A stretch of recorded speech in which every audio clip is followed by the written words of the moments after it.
Aloha, it's Dave Lawrence, and today we're joined by a musician and songwriter who is among the most well-known and revered of all hard rock and heavy metal singers, and beyond that, his unique, powerful vocal skills have earned him a legitimate spot as one of music's all-time great singers and frontmen, whether for his own creative presentation since his debut with Judas Priest on record in 1974, or equally for his impact on other musicians who would follow him, taking his influence to future generations. It's an opportunity I'm grateful for, discussing the new Judas Priest album, Redeemer of Souls, dropping July 8th, and more. A pleasure to welcome to Hawaii Public Radio, Judas Priest's Rob Halford. Aloha and mahalo, Rob. Well, David, thank you very much for that wonderful introduction and those kind words. It's a pleasure to be speaking with you today. And it's a pleasure to have you on the program. And from an artist whose career has really been filled with anthems of redemption and resilience, take me through the lyrical approach or just some of your insight into what is a spiritually intriguing song and album title, Redeemer of Souls.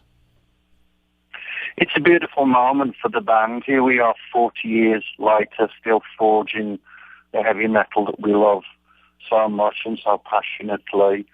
And I think that all of those attributes are roaring in the music from Redeemer of Souls. So I think the actual content, the atmosphere, the texture of the music is another great example of what we feel is the defining sounds of Judas Priest, in the traditions and the heritages, if you want to call it that, of this style of heavy metal that we love, the classic heavy metal of Judas Priest. So in the last few years, we've been working hard in the studio, putting together a collection of songs that I think really embody all of the wonderful attributes of Priest's metal. And from my perspective as the lyricist, it's always a tremendous thrill and a sense of adventure to come up with different messages. And so on this record, Redeemer of Souls, we're still, screaming and yelling about Vikings and aliens and a bit of Bible thumping and this, that, and the other.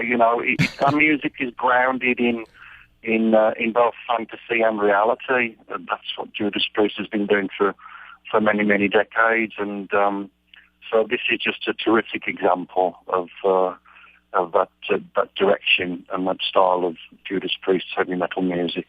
You hit on a few things there. I mean, you were the first concert I ever saw. It was 1984, the Defenders of the Faith tour, and at that point in your career, you had already had a series of, a long period of success in different ways. And especially when you look back at things from this point, you are a true survivor, and you have been able to reinvent yourself and reinvent the band over and over, but yet keep it true, as you just said, to sort of embody things that appeal to a wide array of people. There are people who enjoy the more fantasy side that you were mentioning. There are people who appreciate the more bluesy, maybe classic rock approach that comes from the beginning part of your life. This is a departure too after Nostradamus, right? Where we had a thematic approach that was throughout the entire project.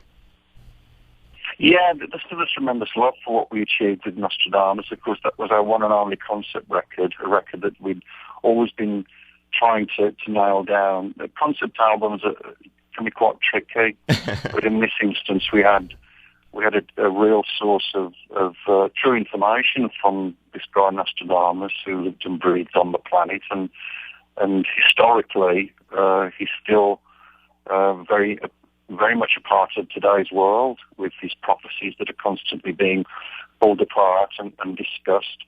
So I think there are parts of Nostradamus that still carry some of the embodiment of the priest, but to go back to the roots, if you will, of what we feel we are genuinely representative by with our music.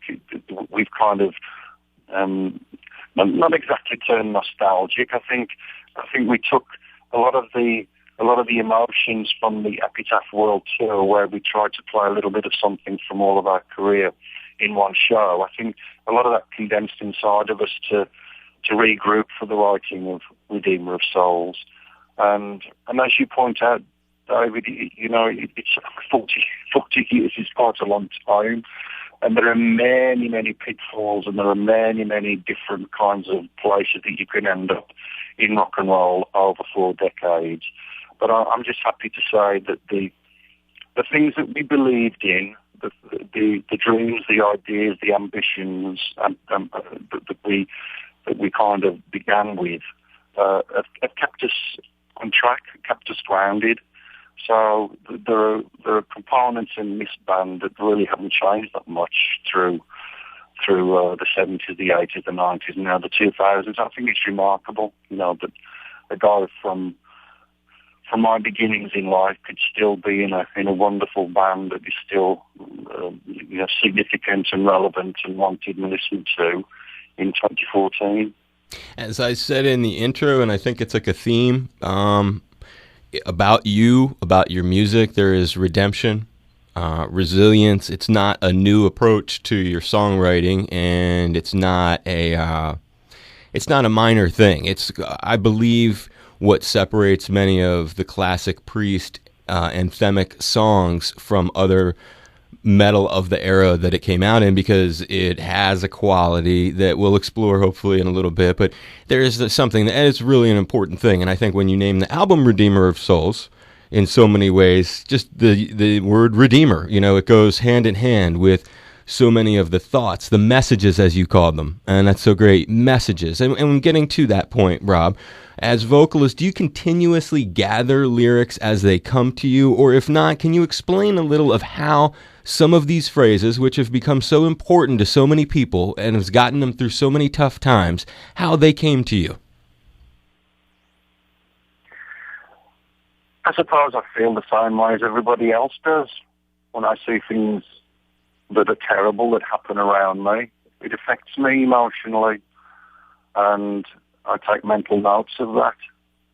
And a lot of my own personal observations, my personal faith, and just how I look at the world, again, is condensed in a lot of the lyrics for Judas Priest. I must stress also, though, that even though a lot of this music, the message of this music comes from my own head, it is all kind of given the thumbs up from everybody in the band. That's a very important point to make. That I'm not the spokesperson in that respect, but I think that everybody in the band can look at these lyrics and think about them and go, yeah, we know what Rob's trying to say here. And I'm glad you pointed out that one fact, Dave, that there are all different kinds of messages in music, in rock and roll especially. Some of them are very constructive, and some of them may be the opposite of that for whatever reason. But just speaking as Rob, the things that make me click and tick are generally feelings of optimism in the bleakest moments. I feel that there's a light at the end of the tunnel, and maybe that comes from my family, from my roots as well. I come from a working class background, hard-working people, the sense of community and helping each other. So I'm sure that's in my mental makeup, and that kind of dilutes and seeps through me as a lyricist. But yeah, Redeemer, what is this guy doing? What is his character? This very kind of powerful, almost scary-looking guy doing on the cover of the new Judas Priest album. He's kind of standing there, throwing out balls of fire across a desolate landscape of kind of an apocalyptical environment, and yet there's a sense of hope in all of that desperation. And so I think visually, from an artistic point of view, the artwork of any album is important, particularly for Priest. I think we've sent a message out just from that visual aspect. So Redeemer of Souls is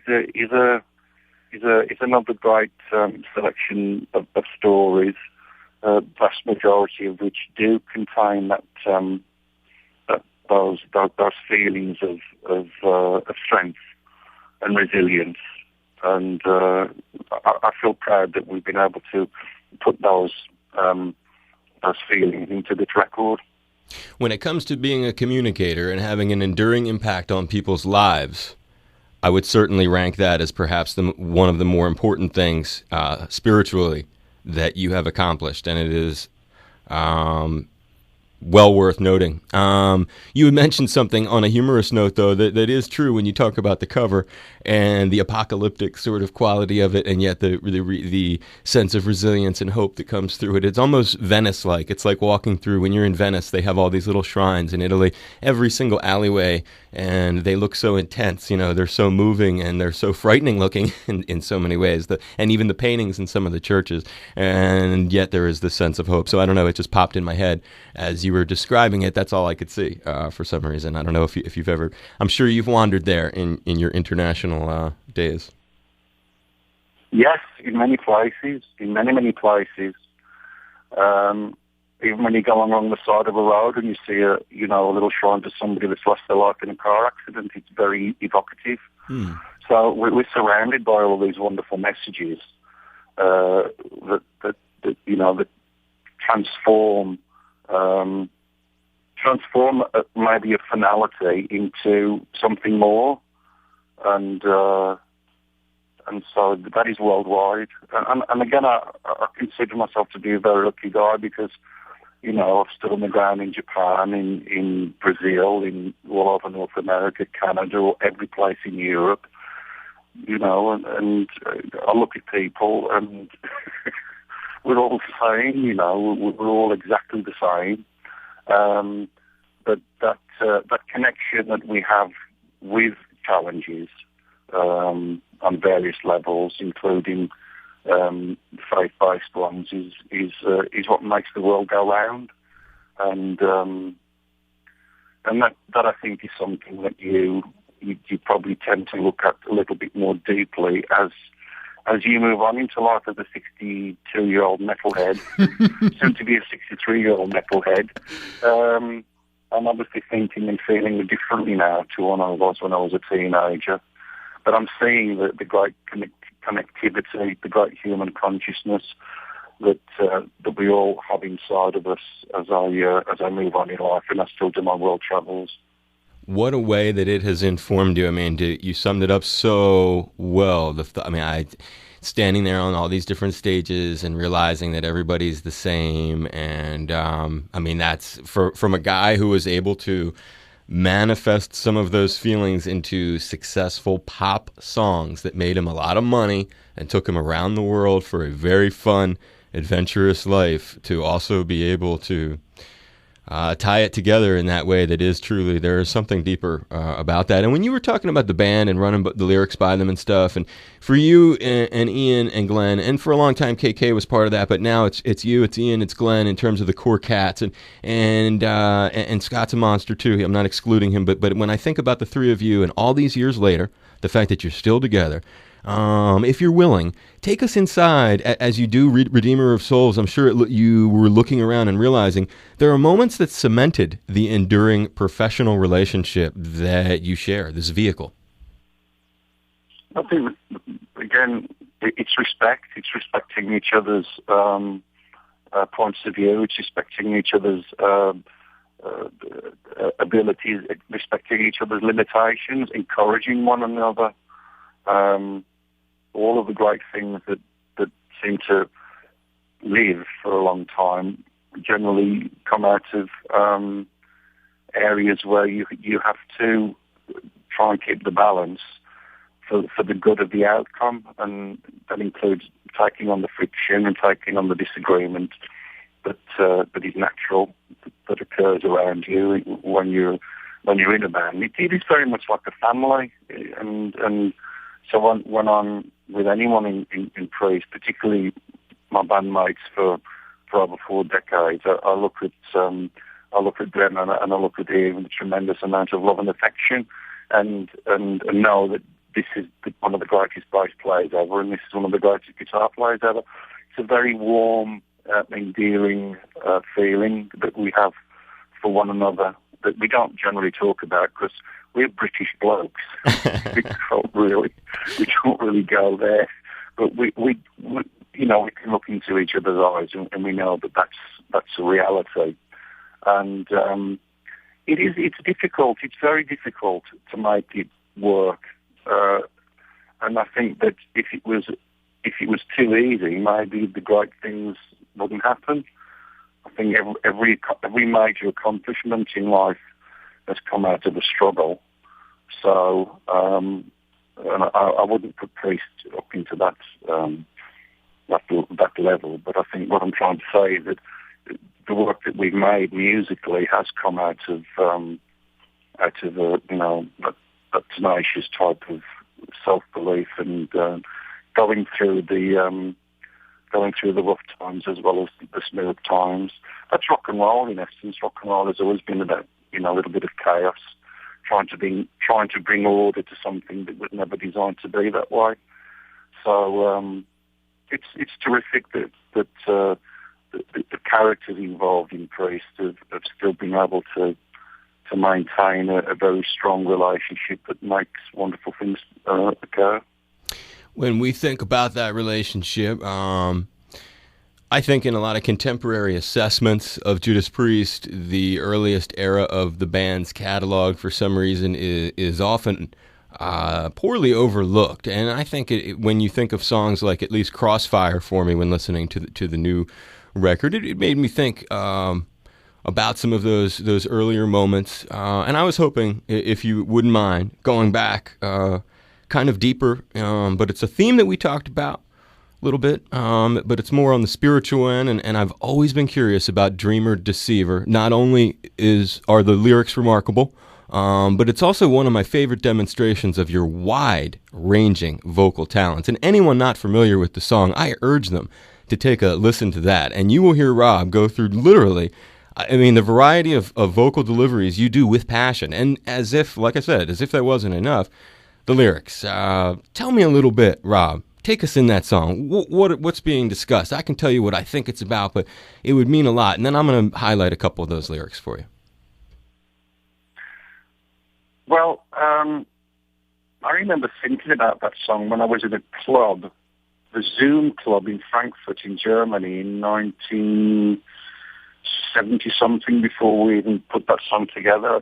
I make a reference to the Purple Hazy Clouds, which is my love for Jimi Hendrix's music. And then you take this, you try and paint a picture of somebody leaning against a willow tree in a field, and just their mind is floating away, and you're literally taking a trip across the universe to some respect, because you're talking about solar winds and you're talking about again this you're trying to grasp humanity. What does everything mean? It's that almost Pythagoras, the meaning of life. You're trying to make sense of something quite profound, and I think that that's when you do touch on spiritual aspects, because life is a beautiful, remarkable gift, and you try and lift yourself out of reality and pull yourself farther away from the Earth through the Milky Way, through the galaxies, and you're on this trip that is very, very difficult to make sense of, and surely that's when you have to really look out of your own mortal existence to find a connection. So Dreamer Deceiver does, I feel, touch on a lot of very, very deep adventurous types of thought process. I think it's maybe one of the deepest places you've ever gone, and in it you say, "He said in the cosmos is a single sonic sound that is vibrating constantly, and if we could grip..." Yeah, that's God. That's God. It's really, if we could grip and hold on to that note, we would see our minds were free.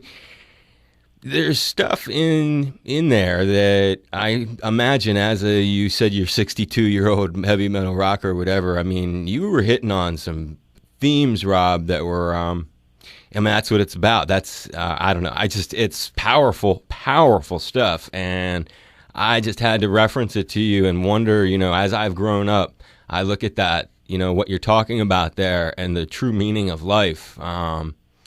You were really, it's inspirational. It's one of your many inspirational moments. Yeah, I don't know. I mean, I try and, this might sound ridiculous, but I try not to think about too much what I'm writing. It generally does flow out of me, and it's always very interesting to get another angle of perspective. I mean, I know what I'm trying to say, but I don't know if I'm really being coherent with it. I mean, it was very cool to hear you say those words that I haven't even thought about those words for a very long time. A single sonic sound that's vibrating constantly. What does that mean? I know. For me, it does have a faith-based issue related to it. It's a nice way of talking about that side of me. But it is very pure. The writing that I do is very almost childlike. I have a very, very kind of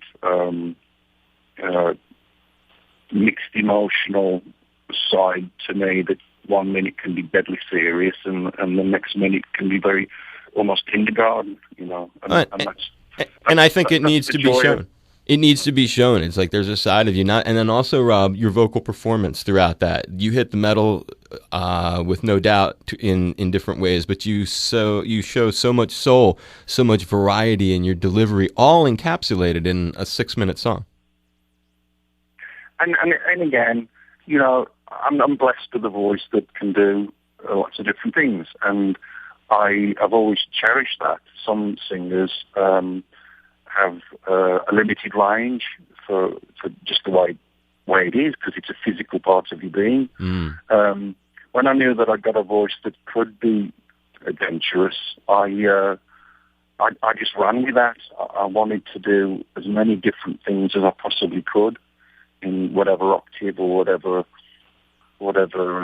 register, as far as the intensity and pulling the voice back, making it whisper, making it scream. I just love what the human voice can do when it comes to singing, and if there's a chance to really, go full roar on it with a song like "Dream Deceiver," then I'll do that. And it's no different to a guitar player flipping from one pickup to the next, or changing the tone on the guitar with the amps or whatever. Because I've been gifted with this voice, I do like to go off and do my vocal gymnastics and have fun with it. That's a good way of putting it. And flashing to another side of you, certainly heading out to the highway. Many songs throughout your career have tales of inspiration, like we said. That one sort of has like this: you can fall down and you can pick yourself back up again. The messages to the songs were always so subtle. You could watch the song in the video, and as a kid, all that went over my head. It was different, and like you said, maybe you didn't even intend it at the moment.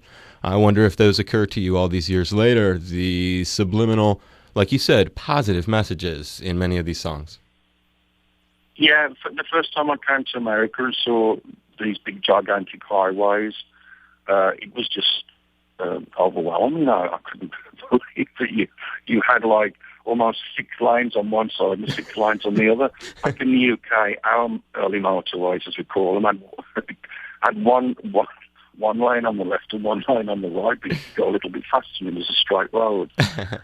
So on my journeys, on my travels, those moments go into my head, and so heading out to the highway, that's what we would say, heading out to the highway. Now we're going to, somewhere in Texas or somewhere in New Jersey or whatever, and you go on these big, huge arteries that connect this great nation, and so there you are, you can go to the left or go to the right. The choice is yours to do what you like, and the consequences come out of those choices that you make. It's a fun song. It's a great song, and it's a very uplifting song as well. you've got another thing coming, perhaps the best example of all of it. That's what I mean, Rob. I think there's an undercurrent, and I hear it in the title of the new record, and that's maybe what made me think, wow, Redeemer of Souls, because I had been aware of so many things as you get older. Maybe when you lose people, you go through serious stuff, you return to music, and you see another side of it that you didn't realize was there. Yes. One life, I'm going to live it up. It is one life, and you don't get a second chance in the mortal sense. So it's all laid out for you, and I know, depending on your circumstances, how you live your life, it can be in many ways. But I think just a simple statement, to try and get as much out of the life and to try and give as much back in life is a very important thing to try and do from my perspective. And that's a beautiful song. That just resonates with strength and overcoming challenges. Yeah, it's a great tribute that your body of work is something that can lend support to people in the darkest of times, and also be something that people can enjoy on a real casual basis without even detecting that underneath all of it, you are offering something sort of on the side with a wink, if you will. Yeah. We're a helping of good times on the side. If you order some of that on your, you know what I'm saying? Plate. And so yes, I'm glad that we're having this discussion about this side of Priest, because it, just on a personal level, it is very important to me. But I'm also aware that this is what music is supposed to do to us. All of us have favourite songs that create certain emotions and conditions within us. If we feel sad, we listen to a certain song. If we feel excited, we listen to a certain song. And I think that's what Judas Priest has been doing again in many, many ways. This heavy metal music, as we call it, is not just a straightforward, in-your-face, aggressive stance. It has many, many opportunities emotionally to present itself. But one reference that you made during this evening is an example of the light and shade, the power and darkness, the ins and outs, the yin, the yang of heavy metal music in that one song there. And we're doing exactly the same portraits in Redeemer of Souls. We have a beautiful song called The Beginning of the End, which is a very, very reflective, poignant observation on the closure of life. And you marry that up to the opening track, Dragonaut, which is, full of this mythical beast-like type of redeeming character. And so from the beginning to the end, there are these tremendous emotional escapades that take place on this new Judas Priest record. I haven't gotten a chance to hear the longer one that you're referring to, but I did read or hear an interview where you discussed that, and I'm looking forward to it. And I've been very appreciative of your time today. You're, like I said in the intro, you mean a lot to me personally, and your career has a lot, and we could talk forever. But I'm appreciative and respectful of your time. Redeemer of Souls is the album. Rob Halford, singer of Judas Priest, and a true gift of a musician. I hope that you've appreciated talking. I hope this kept you entertained to some degree. It's been a pleasure. It's been a wonderful interview. Appreciate it, David, and big hello to all of your listeners, and keep banging your head to heavy metal. Aloha, it's Rob Halford from Judas Priest. You're tuned to All Things Considered with Dave Lawrence on statewide, member-supported Hawaii Public Radio. I appreciate it, Rob. Thank you for your patience. It really means a lot. Thank you, David. All the best, and good luck, and I hope we'll see each other in person sometime in the not too distant future when Priest gets back out on the road. I really hope so. I'd love to talk to you again, and thank you very much. I really appreciate it, Rob. Thank you, David. Enjoy the weekend. Bye-bye now. Aloha. Bye-bye.